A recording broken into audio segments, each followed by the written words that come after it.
more than 100 unique styles of beer, each with their own set of ingredients, process, guidelines, history, and experience. If you're a beer lover, an industry leader, or somewhere in between, a better knowledge of beer style will improve your life and your work. Welcome to A Sense of Beer Style, essential beer style training for those who want to lead in food and beverage. I'm Julia Herz. And I'm Jeremy Storton. We're advanced Cicerones, beer judges, home brewers, and we're excited to guide you through the vast and wonderful world of beer styles. Hey, welcome to us and you listening and watching for Pale Malty European Lager and Festbier. Wow. One of my favorite styles based on the malt grain bill. Jeremy and I are both cracking one. You know, classic examples nowadays are not just imported to the US and brewed in Germany, but you certainly should calibrate with those. And then also try your favorite US craft beer styles. I'm going in a handled mug, pretending I was at or am at Oktoberfest. My Paulaner Oktoberfest Marzen is definitely a classic example for this beer that, teaches us all about weddings and the honoring in the 1800s of Crown Prince Leopold and German beer celebration at its finest. But I've never been to Oktoberfest. Have you, Jeremy? I have not, but it's on my list. First I have to get Lederhosen before I go. I don't want to be that guy that shows up in board shorts and a AleSmith t-shirt saying, "Hey, where's the beer?" Sure. And you're not kidding. Jeremy is not kidding when he says Lederhosen, the traditional garb and wear for men and women at Oktoberfest every year in Munich is a serious expedition. So I hope to go one day to drink these beers at their source. Frankly, though, you want to kind of bring up the topic of the difference between pale malty European lager, which also has Munich Helles and Festbier certainly in the mix, as well as, Hellesbach, compared to amber malty Euro lager, which has what we would maybe think of served sometimes in Germany is Marzen. But Marzen is darker, not as golden in color, traditionally meant to be enjoyed in the spring, aka March for Marzen. And Paulaner in the 70s, it sounds like, created this export version. Some of that is what I'm kind of getting in my glass here, is that lighter, less filling type of fest beer, meant to be the ability to drink more and more of them and less intimidating by the color, for sure. So lots of relevance. I think the activity of Oktoberfest happens all across the world now, certainly inspired by the shenanigans and fun of celebrating a very rich tradition of the wedding of some royalty on the German side since the 1800s. And with that, Jeremy, we want to dive into the sensory notes of the style. So why don't you help us set the stage, and let's talk about traditional ingredients used to brew fest beer. Well, and I love that you called them shenanigans. That's kind of how I envision the story of this celebration. That's really like a wedding reception that they decided, hey, that was fun. Let's do that again next year and next year and next year and next year and so on. One quick note that I've heard, everyone calls it Marzen. I've heard it also called Märzen. I am dying to go to the source and find out the reality myself, but both have come from very reliable sources. So if anyone knows the true pronouncing with the umlaut, then that would be fantastic. But so during this, I may call it Märzen and Julia may call it Marzen, but basically we're talking about those beers. But today we're actually talking about Festbier, which is different. The Märzen was the Oktoberfest beer for decades and decades and decades. Somewhere around the 90s, they went to a lighter version. And that's what we're talking about today, is that lighter version of Festbier. It's lighter because the majority of this beer is made with a German Pilsner malt. And so that's, of course, going to keep it really light. And they will add little bits of varying amounts of either Munich or Vienna malt, because they do want to bring in that sweetness and that breadiness and that kind of a darker, very, very slightly mildly toasty notes. But that's where you're basically going to be your grist base, and then naturally, as you would expect from a German lager, they're going to use typically noble hops of like the Hallertau or Spalt type of varieties. And of course the lager yeast in these are going to be lagered. And if they're done properly, it might actually be decocted, and it'll probably be lagered for months instead of weeks, as far as I understand it. Yeah, the Festbier, as opposed to the Märzen, which used to be the Oktoberfest beer. We'll talk about that in a minute. The Festbier just tends to be lighter, and it's definitely shown in the ingredients. But given those ingredients, Julia, what do you expect when you drink a beer like this? What do you expect overall as your kind of sensory experience? Well, sensory experience would lead with the visual that brings you in. And the appearance of, deep yellow to dark gold is very common. The style guidelines for beer judge certification program, which we are following the 2021 to take you through for every beer style on a Sense of Beer style podcast and show, really emphasizes that it should not have in appearance amber hues. I don't see that even in commercial examples sent and have come across. And frankly, that whole notion of Oktoberfest is an appellation. The brewery has to be in Munich in a sense to be saying it's an Oktoberfest. And that's also some of why you hear Fest, because it is then appropriate to name it as such. And with that, you're going to expect a persistent white to off-white collar of foam, and pale and gold in color to pay heed to the beers that are served in Munich during Oktoberfest. Very visually pleasing for sure. Yeah. How about aroma? So one thing I wanted to point out is the sample that I have is a Festbier from Bitburger. But if you look as best as the color can see from the video, and if you're just listening to this, I'm looking at a beer that really is kind of like a burnt orange flavor. And I would put it in the kind of an SRM of closer to 12 to 14. So we're deep into the amber range. And we're debunking basically for the larger brewers that are known to be, Oktoberfest is traditionally only 6 breweries really that serve there, and they are going to set the stage. But there are examples that are based on the style guidelines for Fest beer, and those are the ones that you want to hold on to if you're sitting to test on BJCP side or Cicerones side. So don't let that amber hue color fool you, and have this be a mental note that traditionally for the SRM range that, I don't want to jump ahead, but it's helpful to just share. SRM range is supposed to be 4 to 6. That's like more darker hay or straw colored to dark gold. Not going to amber is what is intended based on the style guidelines. Yeah. And so if you are training to become a Cicerone and you get this beer stuck in front of you, it looks kind of orange it's not the glass in my hand is not a perfect example of a Fest beer based on color. But now we're splitting hairs. Is it still tasty? You bet it is. And so with that, I'm going to take another sip, and then we'll talk about aroma.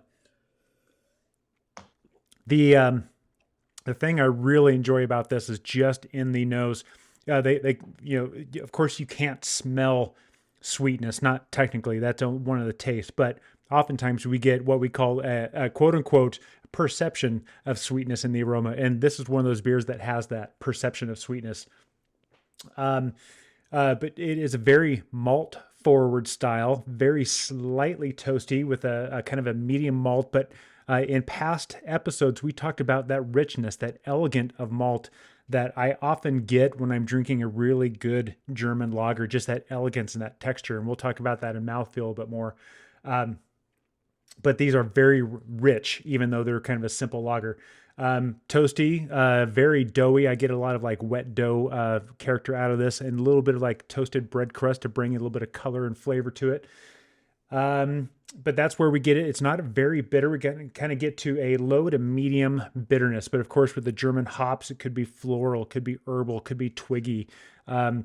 But this one, I don't think they typically don't use the Saaz hops, so I don't get a lot of black pepper on this one. Not really. I mean, it's kind of a back note in there.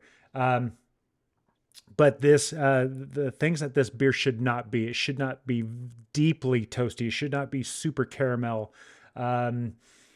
But as far as the fermentation goes, the fermentation profile should be very clean. There shouldn't be a lot of esters. There shouldn't be a lot of phenols. It's just one of those lagers that's been lagered for a few months. So everything should be clean is the best way I can describe it. Let's see. Is there anything I missed on aroma? I don't think so. I'm just double but I checking my want notes, but to. I certainly want to interject when Jeremy brings up bitterness. We would not get that sensory wise as aroma. mhm. Bitterness would go into the flavor. That's how bitterness as a basic taste is perceived by the tongue and the soft palate.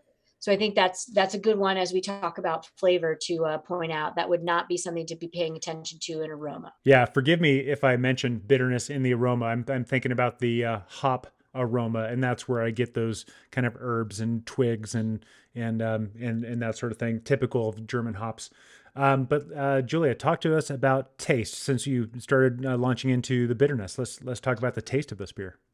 Yeah, and a lot of similar to what you just said. The gist is malt balance with bread cracker, like malt flavors, subtle sweetness. Bitterness is low to moderate, easy to discern that this is more centric of malt than hops, although those floral hop notes of German noble hops are used. And Jeremy mentioned his descriptors, but you're going to get a little bit of floral, herbal, or spicy notes that are in the background. And I think it's medium to medium low ethanol, which is always a big one to me because that is one of the flavor components that you want to pay attention to. But malt forward, those bread-like malt notes and Pilsner malt, graham cracker notes are really the predominant aspect of this beer. And it's meant to be dry, really important. A part of flavor is mouthfeel. So well attenuated, crisp and dry is what well attenuated and crisp, but not dry is what the style guidelines point out. It's meant to be crisp and refreshing, but not all the way to dry because it does have some residual sugar that is certainly lingering. So that's important to point out. And then you have, going on to mouthfeel.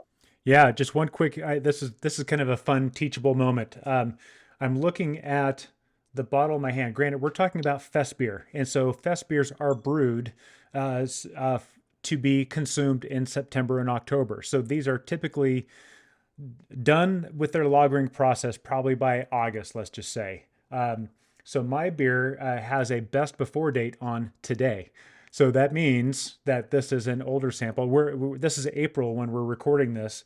And so this beer is going to be a little bit old and it's coming from Germany. So it's fair to expect a little bit of oxidation because that's just kind of, unless you're there getting a fresh one. But that also means that some of these hop flavors are going to fall off and be somewhat harsh, maybe just a touch astringent. It's going to give an impression of drying.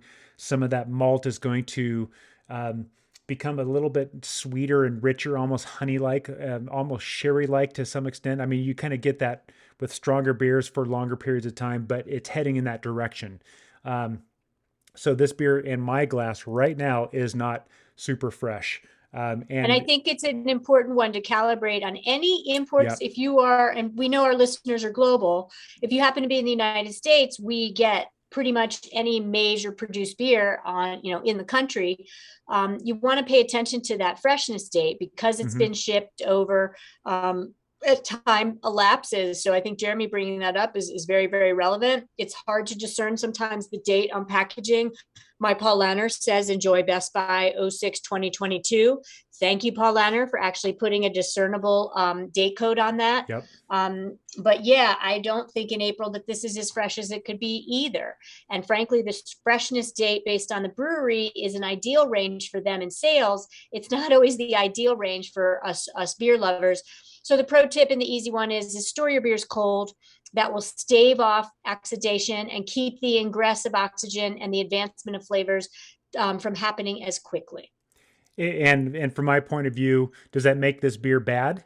No, it just makes it not as good as the fresh thing straight from the source as shortly thereafter. So I kind of have to take these with a grain of salt. But that being said, I'm going to wrap this into mouthfeel. Um, with these beers, you typically can have a medium body, very smooth type of mouthfeel kind of texture to this.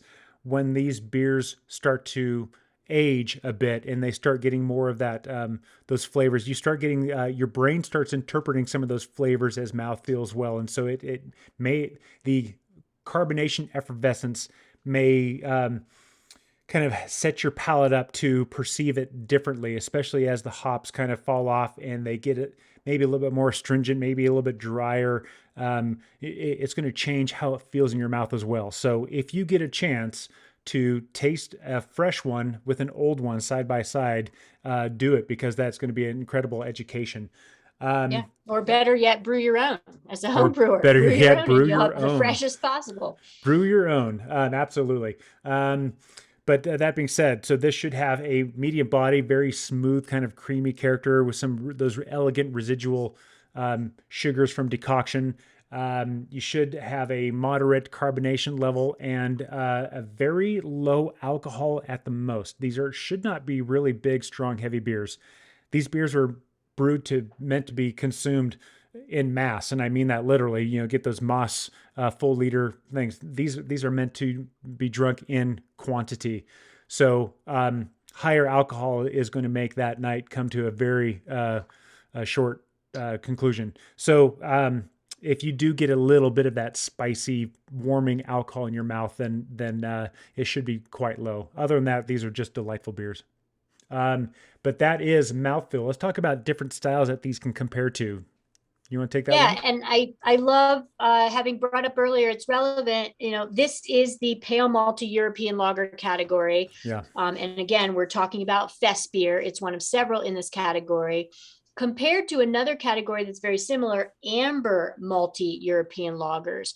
So in the grouping that we're talking about with Festbiers, its cousin in the same category of pale malty Euro lagers is Munich Helles. So this is like less, Munich Helles is going to be less intense, less toasted malt than the Marzen and Festbiers. But this is going to be a little stronger in alcohol than the Munich Helles, which is certainly more of a day-to-day, everyday drinking beer without as much flavor complexity. Less rich in malt intensity than Helles Bock, and we will talk about Bocks. Jeremy loves Bock beer so much, he asked to kick off that category when we do that style. We're not supposed to have a favorite, but I do. Totally. And I'm a big fan of Bocks. We don't see enough of those brewed in the US. I'm a big fan of Doppelbock as well, but they are different styles. So the malt complexity in a fest beer is very similar to a higher gravity Czech premium pale lager, but not as bitter. So you've got these cousin and brother sister styles along the range of a fest beer. But it stands alone as being predominantly malt forward, lower in hop and bitterness, but not finishing fully dry, and not as boozy, say, as a Bock or as malty, and more malty forward and less bitter than a Munich Helles. Yeah, and so the type of beers or the commercial beers that you can go out and buy, unless you brew your own, which I suggest you do, and I have not brewed a fest beer yet, but I've brewed a Dunkel and a Helles, and they're so much fun to do. Basically, because this is the Oktoberfest is a celebration that is specific to Munich, Germany. It is now an appellation, and so anytime you see the word Oktoberfest spelled with a K, OKTOB, and so on, those unless someone's breaking the rules, those should be breweries from Munich. So we're talking Augustiner, we're talking Hacker Shore, Paulaner, Hofbräu, Lowenbrau. All these breweries from Munich are going to have an Oktoberfest beer. Now, any other beer that would be like this Bitburger is a fest beer. That's because they're brewing in the style of the Oktoberfest beers, but they are legally bound and morally bound to not step on the toes of that appellation Oktoberfest. So they're calling it a fest beer. but basically they're going after the same recipe. And you can find a lot of breweries around the world. Here in the U.S., of course, a lot of craft brewers will do it. I know every year Sierra Nevada puts out a Festbier, and sometimes it's in collaboration with one of the German breweries. But if you're looking for Oktoberfest or Fest beer, then that's basically what you're looking for. But it's going to be really the classic examples of this style are all going to be from Munich because that's where the style comes from. Beer stats are great. And thank you, Jeremy, because we want to keep everyone aligned, whether you're serving these beers behind the bar and slinging suds, or you're studying to sit for one of the beer certification tests. You need to know your stats. And this is one that's in the sessionable range. The majority of 100 and some odd plus beer styles are less than 6%. So I want to ground you in Festbier being right at that range in your brain, 5.8 to 6.3% ABV, alcohol by volume.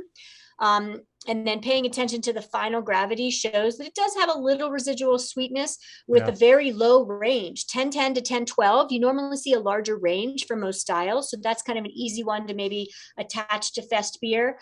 We talked about SRM also being a low range of 4 to 6. So that's a good memory point of 2-point difference there compared to 2-point difference in final gravity. And the bitterness units is 18 to 25. So very grounding there, and to really remind you that it's low bitterness for a beer style like this. Last one is original gravity. The only reason I really study that is to help me figure out the ABV if I have to guess. 1054 to 1057 means that you can kind of guess that it's around 5.4 to 5.7, but not in this case. We told you ABV is 5.8 to 6.3, but at least you gets you into that high 5% range for ABV. And I think that's a good way to look at the style guidelines. If you guess it within a few points, you're usually given credit. So that's your vital statistics. And now I would like to get to what's going on with glassware and ideal temperature. Yeah, well, just one thing I want to add is when you look at all those stats that Julia just mentioned, if you look at them on paper or on the screen, then you notice that each one of those stats has a very tight, narrow range. And that really speaks to the German engineering mindset, especially of this style, which goes back, a couple hundred years, that this is the way we make this beer. There is no innovating fest beer styles. This is how we brew it. And each of the Munich breweries are going to brew it to these specs and with like some minor tweaks and proprietary changes. But that really goes to show that this is a very specific beer to brew. But that being said, I don't have a full liter Moss mug in my house. I have a beer stein that I drink these beers out of. Julia, who is probably literally half my size or more, has got a bigger glass. This is half liter, believe it or not. Oh, that's a half liter. Okay. Yeah. Well, still, I think your glass is bigger than mine, but nonetheless, I expect to find this beer in a giant mug, and with very well dressed men and women in lederhosen, and I don't know what the women's garb is called, but they're dressed up in the traditional dress, and they're carrying as many of these things as they possibly can, and they're going to come out in a very big mug of some sort. That's how I expect to find these beers presented when they're done properly. Yep. Yeah. And then pairing and suggested examples. I'll take the helm here. This beer, because of its low level malt profile, again, predominantly Pilsner malt, as Jeremy has pointed out, but certainly with some toasted malt notes like Vienna or Munich, which can give you everything from toasted bread crust, take a pizza and put it in a brick oven, and the edge crust, that's that char and that Munich Vienna malt, can go to California raisins or the like. That's that flavor you're looking for. And I want to pair that with kielbasa. I want to pair that with, German sausages and pretzels. It's just going to have such synergy with anything that's baked, grilled, or roasted for sure. And as long as it's not too rich of a dish, you're not going to have it barreled over by the food. Cheese, we've got, jalapeno jack. Let's put a little spice against this and give it a try. Maybe capsaicin heat is too much. And then for dessert, let's try some coconut flan, right? Get that flan and that char going, and then have this refreshing, not dry, but lower final gravity beer. Stand up to some of that dessert and see how you feel. But that's my full meal in a glass for you, Jeremy. That's one of the times I could just literally say what she said, and I'd be totally fine. I would also stick this with German sausage with sauerkraut, pretzels, anything spicy. I'm thinking some really great tacos al pastor. Anything with some I want to contrast this. This is so has like warm, sweet, malty flavors with just a little bit of spice. I want to add something citrusy to it, or acidic to it, and spicy to it. Give me some like Thai crying tiger beef type of stuff, and I'm just in heaven. This is going to be fantastic. And surprisingly, I'm so glad you said coconut flan. I was thinking I want some coconut with these flavors. I think that would be spectacular. So I was thinking even like a Thai coconut curry type of thing would be wonderful as well. Yeah, you're totally in the mix. You get it. And a credit to craftbeer.com that is still alive and well on beer style guidelines. And sharing ideal temperature, glassware, and pairings. And that's where I grabbed those from today. Yeah. And all this stuff. This is one of those beers that I could drink a lot of because they're just so satisfying. And so with that, I got to take another sip and bid everyone adieu. Or as they say in Germany, Prost. Prost. Thanks for listening. Thank you for listening to A Sense of Beer Style, the essential beer style training for those who want to lead in food and beverage. With advanced Cicerones, me, Julia, and me, Jeremy. Tune into the next episode as we continue exploring the world of beer styles and what to make of them. We encourage you to listen to the prepisodes to build your foundation and better understand beer styles. And before the next episode, I'd like to ask you to review the show and let us know what you'd like featured in upcoming episodes. Until next time, here's to you and your sense of beer style. Thank you for listening. Cheers.